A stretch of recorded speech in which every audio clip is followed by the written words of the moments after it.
Bienvenue la famille madridista, on se retrouve pour une nouvelle vidéo sur l'actualité Real Madrid. Luis Riora, nous ne méritons pas de perdre. Ancelotti, nous avons gagné grâce à l'énorme engagement. Madrid suit le marché central.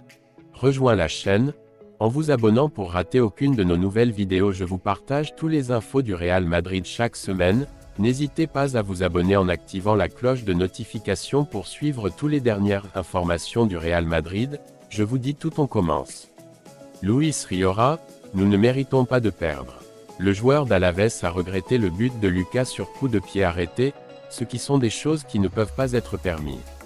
Un très mauvais pressentiment à cause de la façon dont nous avons perdu le match, a ajouté le footballeur Babazoro. L'Espagnol Luis Riora, footballeur d'Alaves, a déclaré, après avoir perdu 0-1 contre le Real Madrid grâce à un but de Lucas Vázquez à la 92e minute, qu'il ne méritait pas de perdre, tout en soulignant que des erreurs comme celle-ci causaient le but sur coup de pied arrêté, sont des choses qui ne peuvent pas être permises. Un très mauvais sentiment à cause de la façon dont nous avons perdu le match. Nous ne méritions pas de perdre et nous avons perdu le match avec un joueur de plus, avec un énorme manque de concentration sur les coups de pied arrêtés, avec Lucas Vázquez qui a terminé pratiquement seul. Ce sont des choses que nous ne pouvons pas nous permettre, c'est un objectif tout à fait évitable, a-t-il commenté sur DAZN. Vous ne pouvez rien dire aux supporters. Ils ont encouragé l'équipe.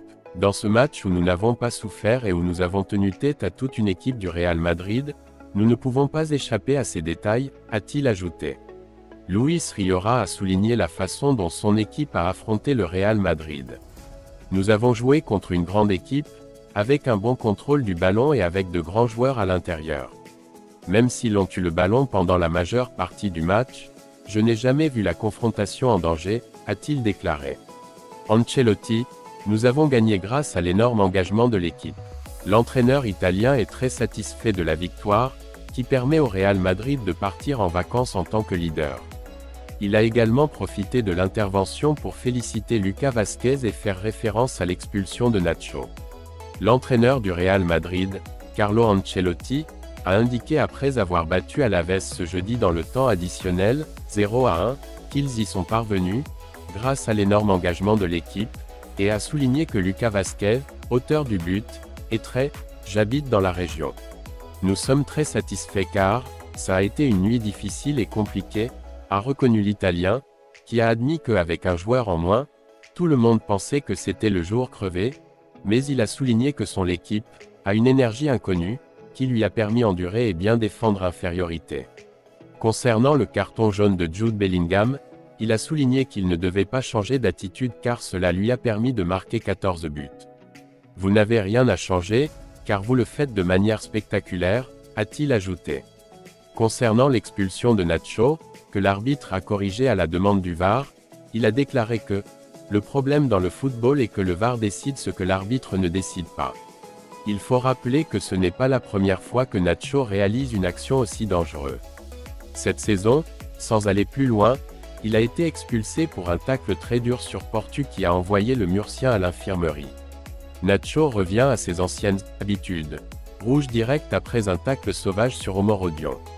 Le capitaine du Real Madrid a été expulsé après avoir poignardé l'international espagnol des moins de 21 ans avec ses crampons.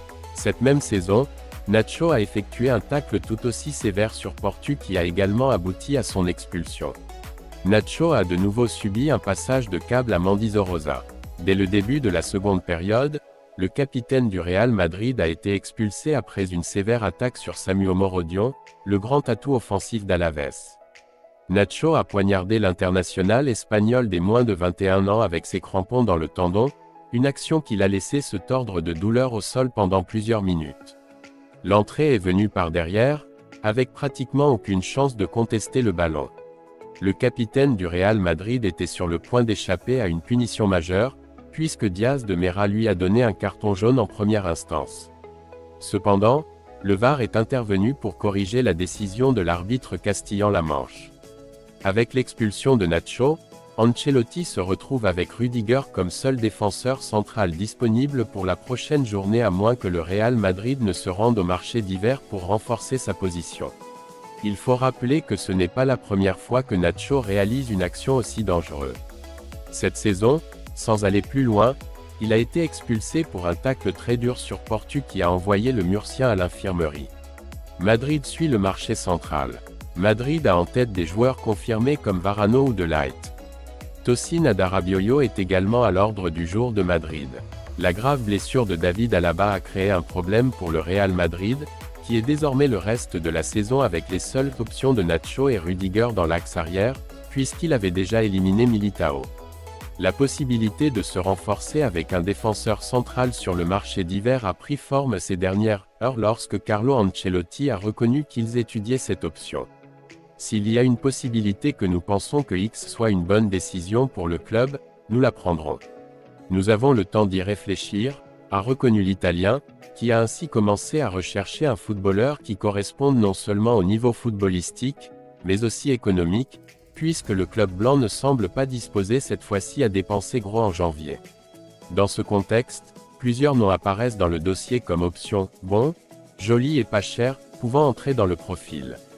Raphaël Varane, le retour du Français dans le club blanc pourrait intervenir compte tenu de son rôle limité à Manchester United, avec qui il n'a débuté que 9 matchs cette saison. À 30 ans, l'option de Varane semble être l'une des plus abordables, également en raison de l'importance que le Français avait avec Ancelotti pendant son séjour au Real Madrid et de la supposée mauvaise relation actuelle avec l'entraîneur de United, Ten Hag. Le fléau des blessures au sein du club de Manchester pourrait cependant rendre sa sortie difficile. De Ligt, vieux rêve du Real Madrid, son nom a été entendu haut et fort à l'été 2019 où le club blanc a fini par opter pour Militao. Après un passage irrégulier à la Juventus, le Néerlandais est également passé au second plan à Munich, où il n'a disputé que 6 matchs en tant que titulaire cette saison et où il se retrouve derrière Kim Min-jae et Upamecano dans la rotation. De Ligt, qui a encore 24 ans, est arrivé à Munich à l'été 2022 et un éventuel prêt au Real Madrid pourrait convaincre le club munichois dans le but de récupérer la meilleure version de celui qui était considéré comme l'un des meilleurs défenseurs de le monde pour ses performances avec l'Ajax.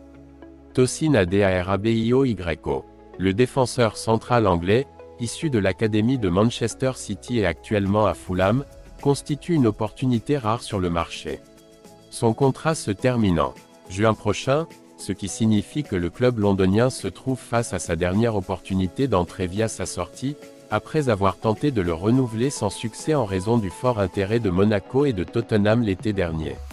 Doté d'un physique imposant, mais reconnu pour son lancer de balle, Tosin, avec 6,42 dégagements par match, le défenseur central des 5 ligues majeures qui réalise en moyenne le plus de dégagements toutes les 90 minutes.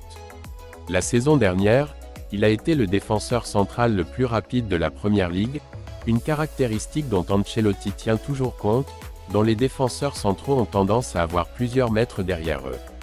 Victor Lindelöf, comme son coéquipier Varane, le Suédois a été mis au banc de Ten Hag, puisqu'il n'a pas débuté depuis le 29 novembre. Lindelöf, qui avait la confiance de tous les entraîneurs présents sur le banc d'Old Trafford, est une autre opportunité de marché dont le Real Madrid pourrait profiter. À seulement 29 ans, Ancelotti pourrait se féliciter de l'embauche d'un footballeur dont le contrat se termine en 2024 et qui était déjà lié au club blanc lorsqu'il était membre de Benfica. Piero Hincapié, l'Équatorien du Bayer Leverkusen, âgé de seulement 21 ans, est considéré comme l'un des défenseurs centraux les plus prometteurs du football mondial, notamment depuis quelques bonnes performances lors de la dernière Coupe du Monde au Qatar. Nommé parmi les 40 finalistes du Golden Boy 2022, Hincapié a cependant vu à quel point sa notoriété s'est fortement réduite cette saison, Xavi Alonso préférant miser sur d'autres options comme Ta, Kosunu ou Tapsoba, qui pourraient ouvrir la porte à une sortie.